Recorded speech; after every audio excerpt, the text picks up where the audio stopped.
İnsanlar robot düzəldir, aya uçur. Siz hələ də bir ərəb üçün sinə vurub yas saxlayırsınız. Bu iradı tez-tez eşidirik. Amma maraqlıdır. Sizə kim deyib ki, Əhl-i Beyti sevən insan elmə qarşıdır? Tarixə baxın. İmam Cəfər Sadiq dövrünün ən böyük elm mərkəzlərindən birini qurmuşdu.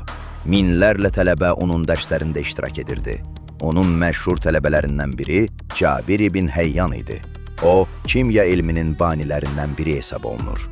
Laboratoriya üsulları, turşuların hazırlanması və eksperimental metodlar haqqında yazdıqları əsrlərlə Avropa universitetlərində öyrənildi. Digər məşhur tələbələrindən Əbu Hənifə özü etiraf edirdi ki, İmam Cəfərin elmindən faydalanıb. Deməli, bir tərəfdən elm öyrədən, alim yetişdirən bir məktəb var.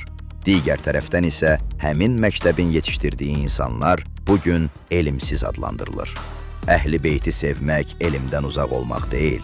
Əksinə, onların məktəbi göstərdi ki, elm ilə iman bir-birinə mane deyil, bir-birini tamamlayır.